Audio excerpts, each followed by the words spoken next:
Day 743 of the Ukrainian War Map, also known as the Russo-Ukrainian War. Juzzy here, and today is another update as I take a simplified and down-to-earth approach to some of the most important happenings on the ground in Ukraine. So starting off, we'll take a look at those Russian losses, as currently Russia sits on more than 422,000 military personnel losses, which represents an additional 880 in the past 24 hours.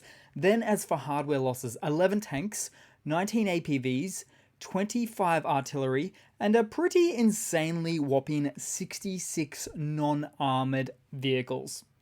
Which is almost exclusively due to Ukrainian quadcopters scouting some distance behind enemy lines, ready to drop their payload on as many trucks or Russian Buhanka Scooby-Doo vans as they possibly can.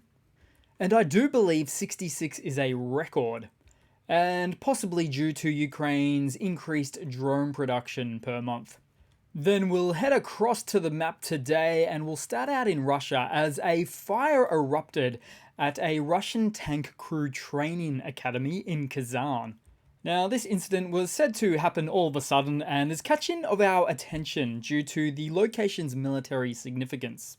Early reports suggest faulty electrical wiring as the likely cause, but we have heard that official regional government excuse or line of reasoning before.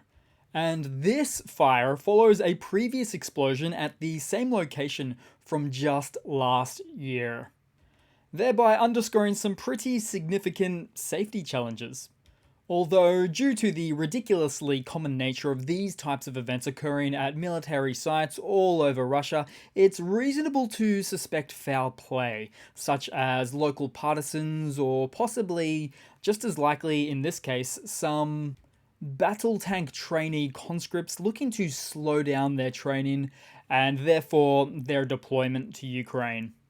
We've seen bigger acts of mutiny before. Then, also in Russia, another incident has occurred with a drone strike at Severstal in Chepovets. So, moving across on the map here, which is directly north of Moscow, quite high up there. In fact, if I grab the ruler, we'll take a quick look, and Moscow to Chepovets, yeah, about 400 kilometers or roughly 250 miles. So for this one, according to reports, Ukrainian drones ventured about 850 kilometers into Russian territory to target these Severstal facilities, which is a Russian company that is recognized as Russia's largest steel producer, and is also the location of their HQ. And this now marks the third significant steel plant in Russia to come under drone attack. As previously, metallurgical facilities in Lipetsk and Kursk regions were also hit. Gotta get those steel plants, gotta catch them all, and Ukraine is clearly demonstrating its resolve in targeting not just military sites, but military adjacent sites as well, like these ones.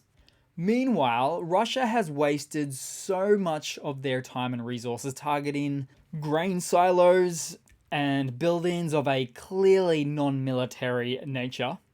Oh, and speaking of the grain silos, Putin thought he pulled the ultimate 4D chess move in mid-2023 by backing out of the Black Sea Safe Passage grain deal. But the grain kept shipping at record levels out of Ukraine in January of just this year. But Putin's ego got the best of him as he instructed his generals to wastefully target these sites ever since with limited success.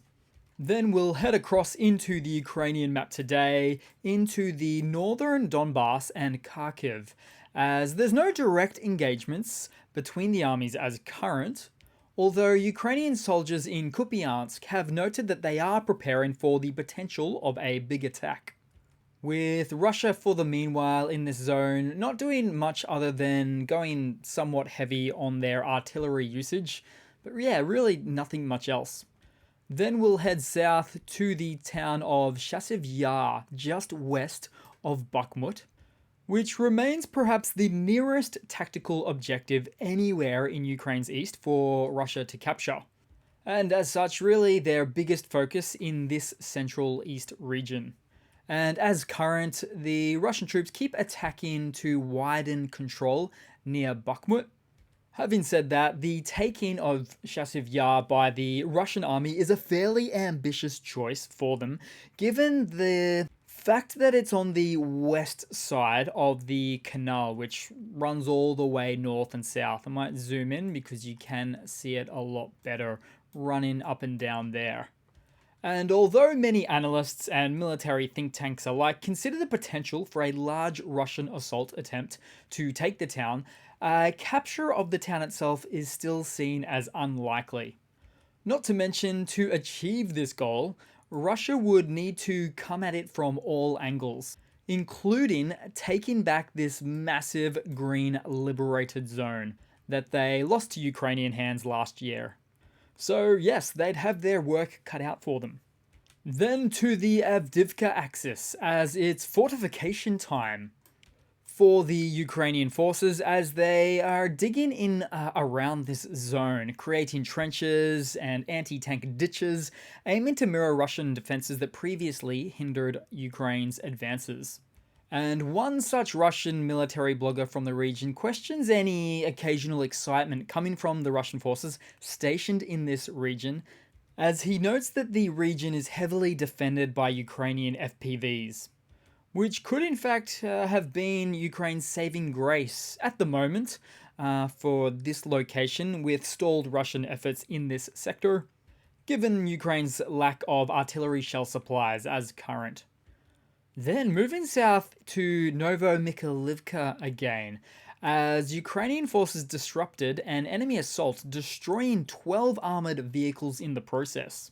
Footage captured the initial enemy approach in several columns, followed by the damage inflicted on their equipment alongside their thwarted offensives. Then, somewhere in the east, a Russian BTR armored personnel carrier was spotted in a ditch next to a Russian BMP turret, with the actual BMP itself nowhere to be seen. Then, also in the east, we saw the decidedly massive destruction of a Russian BMP-3, which was evidently carrying more armaments than it bargained for. And now that I think about it, it's genuinely possible that that's where the BMP turret from the previous photo went to. At least it's not an impossibility. Then we'll head to the central south region, with Russian forces once again stepping up their offensives near Robotyne, and it's a key location for both sides, as it's a location near to major roads that lead to Russian-held areas. So if you zoom out, you can see some of those roads, and of course, say Tokmak, Melitopol, and various others. But as of right now, this frontline sector is a fierce combat zone, with Russian forces actively attempting to surround Robotyne, as it should be stated that Russian armed forces launch generally around 3 to 5 attacks daily at this location, but at the moment, they've intensified their efforts with 16 assaults reported in just the one day. Having said all that, despite these increased attacks, Ukraine's armed forces confirmed all were repelled. Then moving further south for a moment, as far as the Black Sea is concerned. So 2 Russian telegrammers commented on the situation recently, basically with the admission that Russia lost the Black Sea and suggested removing all Russian ships from the Black Sea. But it's arguably still a target-rich environment for Ukraine's naval drone operators at the moment, because although many Russian naval vessels are tucked away with some level of protection at faraway ports in the Black Sea, Ukrainian forces undoubtedly are planning their next mission for the region. Then heading across to some news for today. So the European Union continues to take a sober assessment of the situation they face right next door, as the EU's new defense plan aims to boost European military purchases, but also that the European Union will aim to make as much of half of its defense system purchases within the EU, which is reversing a trend of buying an otherwise vast majority of its military equipment from further abroad. And this obviously makes good economic sense, because if the EU is going to be spending big in this arena, then they may as well devote a lot of the funds to local production, which in turn is effectively a form of economic stimulus on the local front. Then in some more news, Bulgaria is taking out of conservation its 122mm Avdiivka self-propelled howitzers and a number of other Soviet stock armored vehicles to send to Ukraine. And you will notice from time to time, Bulgaria seems to send a bit of military equipment aid to Ukraine, which is not surprising when you remember that it is, in fact, one of the 7 nations of the Black Sea, located just south of Romania and northwest of Turkey. Then in some other news, the Ukrainian presidential office shared the news of yesterday's delegation from China, led by their envoy for Eurasian affairs, by Li Hu, that visited Ukraine. Now, these visitors were said to be briefed on the frontline conditions and shown debris from a North Korean missile downed in combat deployed by Russia against Ukraine. And it was also noted that Li Hu engaged with Andriy Yermak, head of the presidential administration, and Dmytro Kuleba, the Ukrainian foreign minister, to discuss Ukraine's strategy for peace. Now, take this news with a bit of a grain of salt, if you will, as I certainly do, as the choices China makes on this conflict are ultimately determined solely by the big guy at the top, and in this case I refer to the other big guy at the top, Xi Jinping. But any Chinese delegation coming to Ukraine is always a start in the right direction, as ultimately the country with the most influence on Russia, diplomatically speaking of course, is China, who is Russia's biggest trade partner by a magic mile, and could, if they wanted to, use this leverage on Russia to exert their influence. But for that to happen, the collective West would need to exert its own influence on China. Then in some other news, some other big news. So Sweden has now officially joined NATO as its newest member, marking an end to over 200 years of neutrality. With this addition, NATO now includes 32 countries. As such, Sweden is now joining the world's largest military alliance and also bolstering NATO's military ranks. And perhaps just as importantly, this alliance thrives not just on military might, but on shared democratic values and rule of law, resisting coercion by any force or foe. Then in some more news, General Zaluzhny, once at the helm of Ukraine's military forces, now steps into a new role as Ukraine's ambassador to the UK. This move, greenlit by President Zelensky, marks a pivotal shift in Zaluzhny's career following his former leadership in the battle against Russia. And to give a very brief recent history on this front, President Zelensky has already nominated General Syrskyi as the new commander of the armed forces of Ukraine, the chief commander. A decision that followed speculation of internal discord amongst their ranks. But as it turns out, Zaluzhny felt that he needed to take on a new role after his long and extensive leadership efforts in the fight against Russian aggression. Now, if this were Russia, Zaluzhny would be looking down the barrel of a gun or a window or tea. But not in Ukraine. They clearly do things differently there. Then headed across to a quick funny to round it all off with today, guys, and more of an oddity, really, that doesn't completely fit within any segment.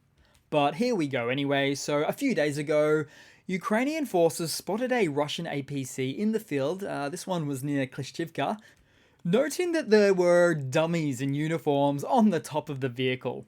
And so the backstory to this incident is said to be one of very low morale for the Russian forces, because reportedly the Russian commander requires his infantry to drive, but there is no infantry that wants to drive due to the fact that their behinds have been getting kicked several days in a row now in this particular region at the time of recording. And so what do? They planted dummies for the command to make it look like the infantry was driving, but also with some reported speculation to show or prove to lower ranked commanders that it is simply a death wish to go out to the grey zones or contact points because you'll get picked off one by one. So this here is, well, you're looking at the very finest professionalism and high morale of the 21st century Russian army. So if you want to join them, now's your chance, because they will literally let you join no matter who you are. So thanks again for watching, guys. Please continue to like and comment. I do appreciate it all, everything and more, and I do hope to see all of you guys there in the next one. Cheers.